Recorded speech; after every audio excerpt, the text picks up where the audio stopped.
নমস্কার, আপনাদের সকলকে প্রণাম করে সকলকে শুভেচ্ছা জানিয়ে আমি আজকে ভিডিও আরম্ভ করছি।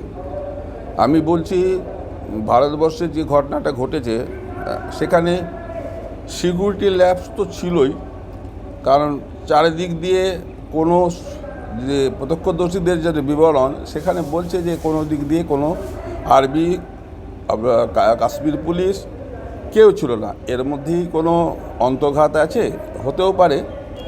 তো এটা এর তো তদন্তের প্রয়োজন আছে, কিন্তু সময় অনেক পেয়েছিল, অনেক পেশেন্ট হয়তো বেঁচে যেত, কিন্তু সিকিউরিটির অভাবে, পুলিশের অভাবে, আর্মির অভাবে এটা হতে পারেনি। আর যখন কি পাহাড় থেকে এত নিচে নেমে যখন কি ওটা স্পটটা ছিল, সেখানে তো অবশ্যই সিকিউরিটি, যখন এখানে একটা গ্রাউন্ডের ভিতরে ঢুকে ওখানে আনন্দ ফুর্তি করার সব রকম ব্যবস্থা হয়, তো ওখানে সিকিউরিটি দেয়নি কেন?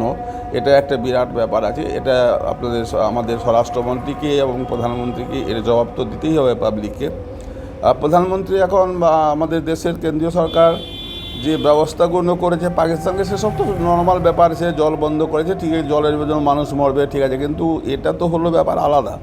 কিন্তু আপনি ওর অর্থনৈতিক ক্ষতি করে দেবেন, ওর দেশে অভাব এনে দেবেন, আমি সেটা চাইছি, সেটাও ঠিক আছে। কিন্তু আমরা চাই ডাইরেক্ট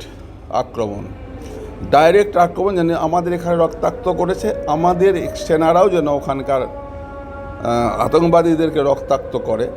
তবে সাধারণ মানুষের যেন কোনো ক্ষতি না হয়, সেটা আমরা বলবো। সাধারণ মানুষ কী দোষ করে? তারা তো কোনো দোষ করেনি। তো আরেকটা জিনিস যেটা আমার খুব খারাপ লেগেছে, কাশ্মীরের লোকরা অতিরিক্ত হয়ে গেছে যে আমাদের ব্যবসাটা শেষ হয়ে যাবে। ওরা বারবার রিকোয়েস্ট করছে যে আমাদের এখানে আসুন, আমরা আমাদের বাড়িতে রেখে আপনাদের ঘুরিয়ে আবার ছেড়ে দেব, কিন্তু আপনারা কাশ্মীর আসতে বন্ধ করিয়েন না, নাহলে আমাদের পেটে লাথ পড়বে। এই হচ্ছে ওদের বক্তব্য। ওদের মেয়ে ছেলে, ছোট ছেলে, বয়স্ক, তারা তো সকলে মিলে আন্দোলন করছে। তাদের ঘটনা দেখে আমাদের খুব পাতিরি, তাদের উপরে আমাদের। তাই আমরা যারা কি যাচ্ছেন ঘুরতে, তাদের কাছে রিকোয়েস্ট করবো, এক মাস থামুন, আবার অপেক্ষা করে আপনারা যান। ভয় করলে তো হবে না।